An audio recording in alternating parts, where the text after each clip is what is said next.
Kia ora, I'm Davina Zimmer, and on The Detail today... The government has introduced sweeping changes to electoral laws. The government scrapped same-day enrolments. Voters need to enrol or update their details 13 days before election day. We used to be able to get an outcome of the election in 2 weeks. It went out to 3 weeks, and the advice I've had is that if we do nothing, it'll be longer than that. The shake-up of our election laws has ruffled more than a few feathers.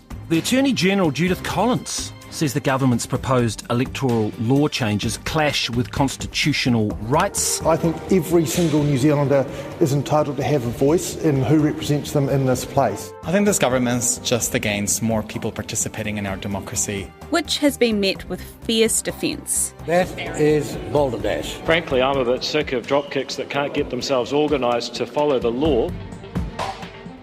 The biggest change is to enrolment. Under the new law, New Zealanders would have to enrol at least 2 weeks before election day to be able to vote. This could potentially impact hundreds of thousands of people. According to the Justice Minister, Paul Goldsmith, that's so votes can be counted quicker and a decision can be reached sooner. Why is that important? It's not. It's a nice thing to have for MPs, for the press gallery and other journalists, and a few other people are slightly interested, but my strong suspicion is that most people don't really care all that much.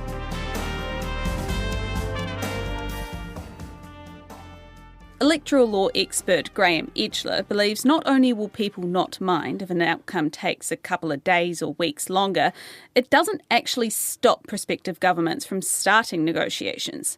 We'll hear more from him later in the episode. First, here's Newsroom's political editor Laura Walters on what the changes are and what the reaction to them has been. What the government is proposing with these changes is that 13 days ahead of the election, that will be the cut-off point. So if you haven't registered or enrolled to vote ahead of that time, then you won't be able to vote. In the 2023 election, there were 450,000 people who registered or enrolled to vote during that kind of advanced voting period, and 110,000 people did that on election day itself. So that's the main change that's happening there. But then there are some other things that are happening below that. So part of enrolling, of course, is adding all of your details, including your personal details like your address, which allows, the Electoral Commission, the people counting the votes, to know where you should be voting, and of course that really important electorate vote.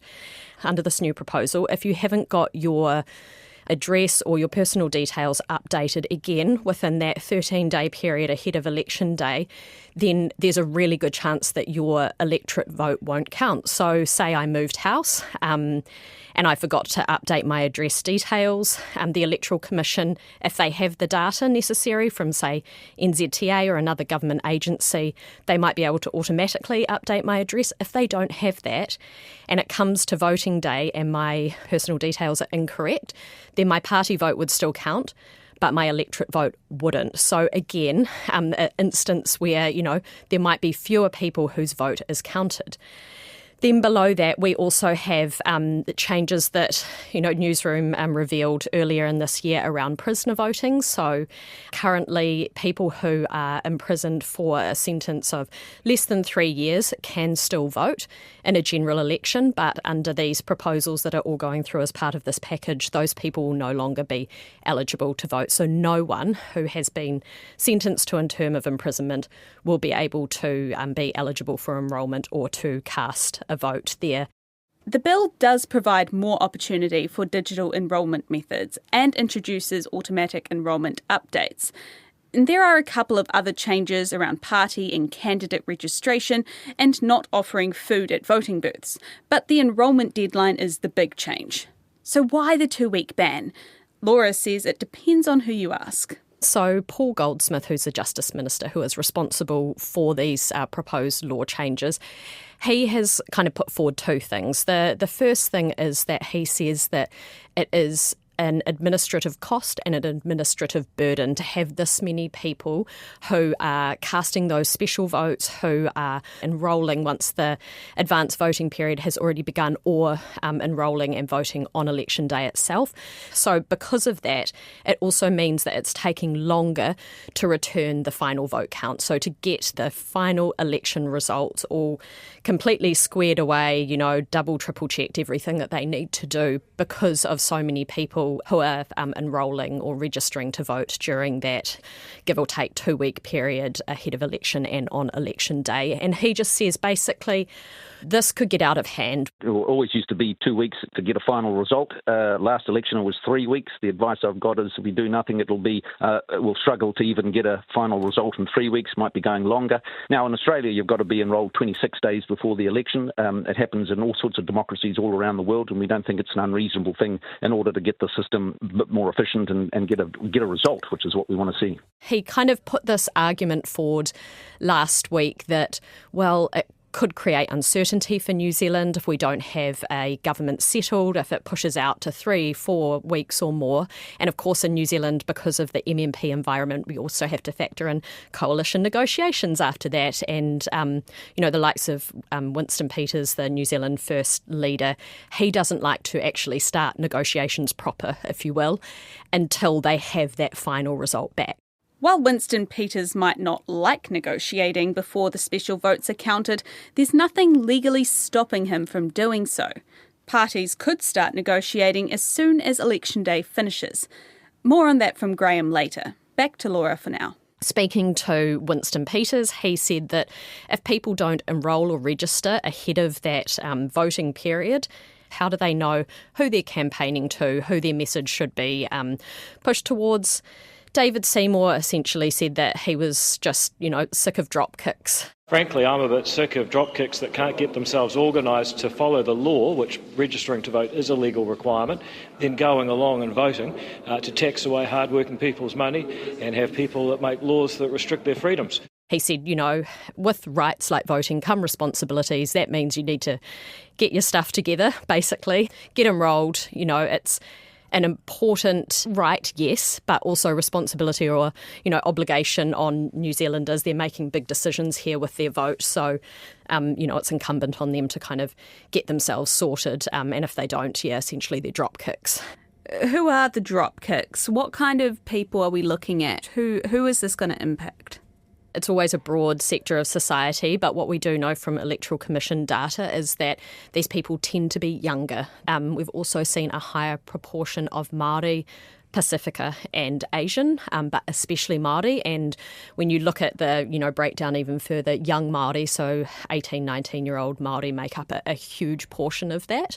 Of course, we're also, going to see people affected like renters or people who are transient, don't have kind of fixed, stable addresses when we're thinking about that change that they're looking to bring in terms of updating your address ahead of that 13-day period as well. I mean, I'm just thinking a lot of people who perhaps may turn 18 a couple of days or even the day of election, they are now excluded from voting. That's a really good point, and I don't know if that's an example that's actually been brought up yet. And that seems like that would be a direct violation of their right. I'm obviously speculating here. I haven't looked at this specific scenario, but you would hope that the Electoral Commission would account for things like this and would allow people to advance enrol. Everyone who does want to and is eligible to vote should be able to vote. That is the basis of our democracy and of our rights to suffrage. So you would hope that there would be some kind of contingency or plan there for those people. Laura has seen very little positive reaction to the election law changes. Other than, and we must talk about this, that now the Electoral Commission has the ability to automatically update people's details. If someone were to change address, and the Electoral Commission could pull data from other government agencies through data sharing arrangements, they could automatically update someone's details to make them, eligible to vote. So that is the one bright spot, I guess, that people are pulling out here. Other than that, across the board, the reaction has been negative from opposition parties, from legal experts, from public law and constitutional experts. Essentially, people are saying that nothing should ever be done to suppress or reduce the number of people who are able to vote. Anyone who is eligible to vote, eligible to register to vote, should be able to given every opportunity to exercise that right. Any barriers that are in place should be removed. You should make it as easy as possible for people to vote, not hard. So I guess a lot of people are bringing up that is this worth it? Should the government and the Electoral Commission be bearing a little bit more administrative cost, a little bit more administrative burden, maybe waiting a little bit longer after the election to get the results?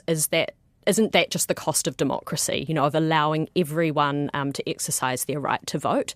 Then, of course, there's this kind of other argument that sits below it, and this has been put to Goldsmith and he's wholly rejected it, but this idea and that, the people who are affected by this are going to be, more likely to be younger people, more likely to be Māori, Pasifika, people who are more likely to, be transient or renters, that, that is also consistent with a lot of people who might be more likely to vote on the left. And of course, at the moment, we have a more right-wing coalition government. So there's also been this argument put forward by critics that this is a self-serving proposal or move by the government. But criticism from the opposition is expected. Criticism from within your own party, perhaps more of a surprise. The report by Attorney General Judith Collins found the changes clash with constitutional rights. She said scrapping enrolment once voting begins could disenfranchise more than 100,000 people. The Attorney General, or the Acting Attorney General sometimes, when there's new legislation proposed, they have to carry out what they call a Section 7 report or a Bora vet, so essentially vetting these new proposals against New Zealand's Bill of Rights Act to see is it consistent or inconsistent with our human rights laws. And then they can also say that it's if it's found, there are some things found to be inconsistent, but they might say it's a justified inconsistency.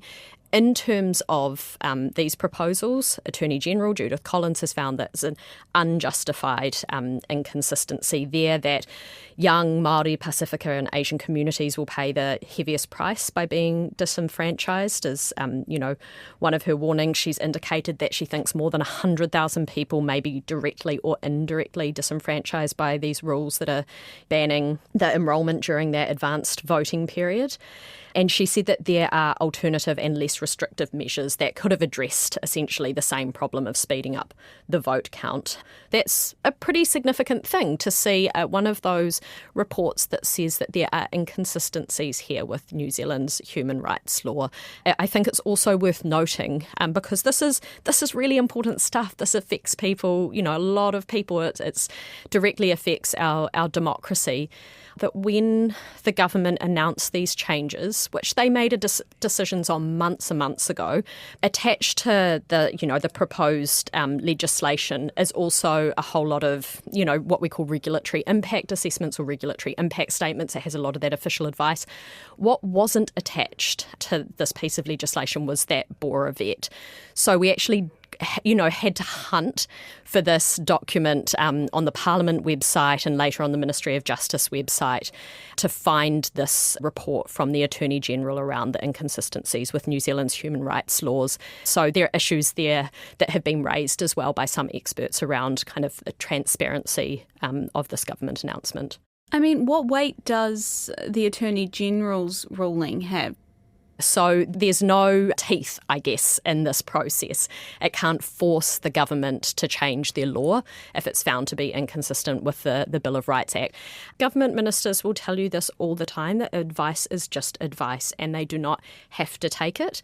Goldsmith has also pointed out that there will be a full select committee process on this, that this will all be discussed and scrutinised and there'll be public scrutiny and the opportunity for experts and others to submit to Parliament on this. So we could still see changes to the law, but given Goldsmith's response so far and position so far, it's hard to imagine a scenario in which there are significant changes, but there could be some amendments here and there. The government is and the MPs are the ones who are elected. So they get to make the policy calls and argue for them, and the opposition, if they want to, gets to argue against them.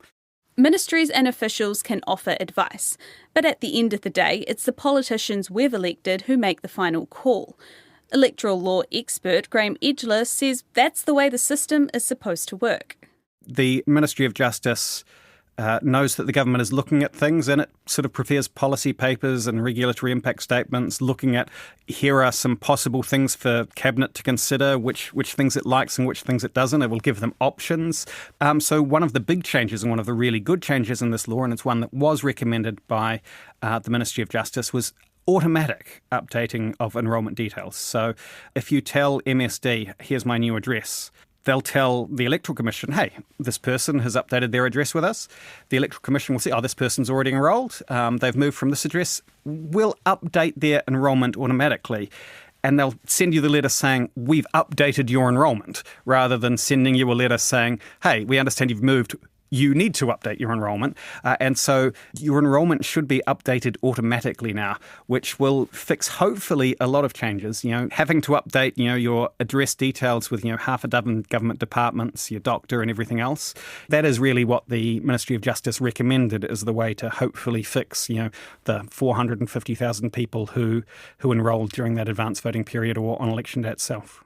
Minister Goldsmith says the earlier enrolment cutoff will mean the processing of special votes can get underway earlier and an election outcome can be reached sooner. But Graham questions that reasoning. The last national government, so the John Key-led national government, when it was first elected, it had its coalition negotiations complete, and John Key was sworn in as Prime Minister before the special votes were announced.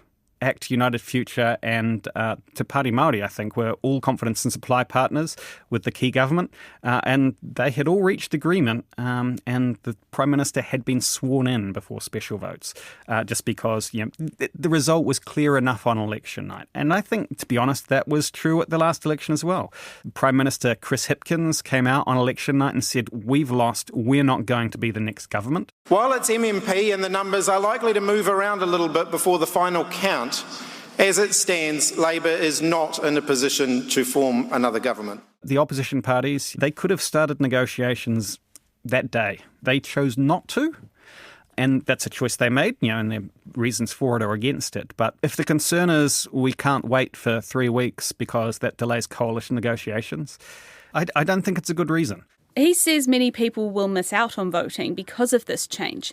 For example, prisoners who are released in that 2-week period before election day, people who return from a stint overseas, or teens turning 18. And just also, there will be a few people who don't quite get the message. These things aren't on the top of people's minds, and so they've voted. They know how the voting system works. You can go in and enrol on the day, or you can go in and enrol during the advance voting period. Changing the rules which apply to politicians, and campaigners, here's how you have to treat donations, or here's your new advertising rules. That's one thing. But changing the rules backwards and forwards that apply to voters, who shouldn't be expected to have to know the intricacies of the enrolment system to be able to go and have their say. And so if you're going to make it more difficult for them, you need a good reason, and a really good reason, and one that can't be achieved by doing something that's less restrictive. And so that's the problem we have here. Graham wasn't surprised that this government wanted to scrap same-day enrolment. After all, it's only been around for the last 2 elections, and National was against it being brought in the first place.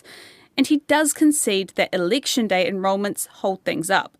And maybe there are a few arguments that to encourage people to enrol before then. The fact that there are a number of other people, the last election it was over 100,000 people enrolling, casting a special vote on election day itself. It might just slow down the experience of other people, because there will be longer lines for the special vote. And some people, have to cast a special vote anyway. For other reasons, they might be on the unpublished roll because they're sort of been in a violent relationship in the past, or they might be out of town and, because they just have to be for work or something like that.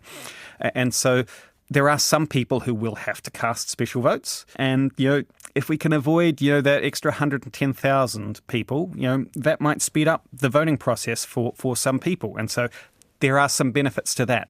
The Attorney-General also deemed denying all prisoners a vote unreasonable, and Graham agrees. There's probably a limit. If someone's in prison for 10 years or something like that, they can probably be denied the right to vote. But this one, the effect of who gets to vote and who doesn't is arbitrary. Someone could get a 5-year sentence and get out on parole after 2 years, and they'll be able to vote because they just got released, a month before the election. They did their 2-year sentence in the middle. Whereas someone who gets maybe a 4-month sentence, if they're serving that sentence over the election period, they won't get to vote. Denying the right to vote to lifers or people in prison for 10 years or something would possibly pass muster. But all prisoners, it's just very arbitrary about which prisoners and what offenders get to vote and which don't. And at the end of the day, New Zealand is a democratic society. So shouldn't anyone, criminal or not, have the right to vote? Yes. And same with all of the other rights in the New Zealand Bill of Rights Act, or most of them. They're subject to reasonable limits. And this one, the Supreme Court has ruled, and Judith Collins agrees, and I agree, and I think most people who've sort of looked at this from this perspective say this isn't a reasonable limit. There might be some reasons you could deny someone the vote. A lot of countries, for example, only give the vote to citizens. New Zealand is, I think, a little unusual in giving the vote to both citizens and permanent residents. It's been that way for a long time, but in Australia you have to be a citizen to vote. In the US, in Canada, I think, as well, you have to be a citizen to vote. And so we could say, no, if you want to have a part to play in deciding who the government of New Zealand would be, you have to be a citizen. Even if you're living here permanently and paying taxes, yeah, you can have a say.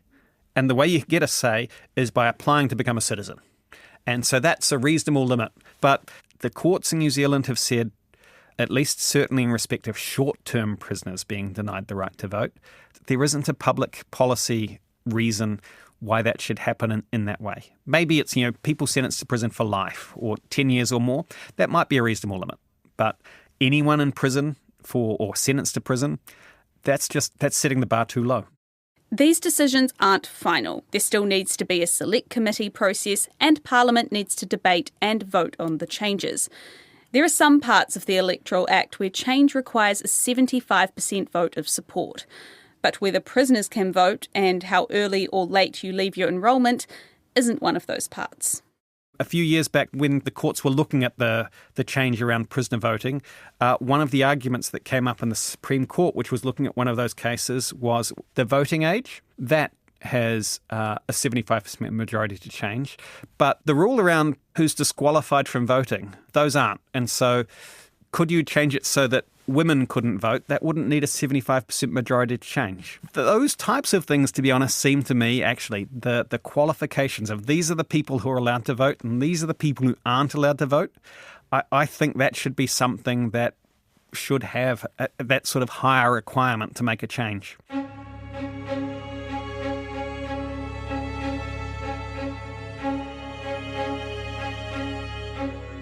New Zealand still has a strong and open democracy, but this feels very much like it puts barriers in the way of people being able to exercise their democratic rights. And that's why we've seen such heavy criticism that democracy is more important than a little bit more administrative cost or administrative burden. If it means we have to wait a couple of weeks longer to get the final results, that is just the price of allowing people their right to vote.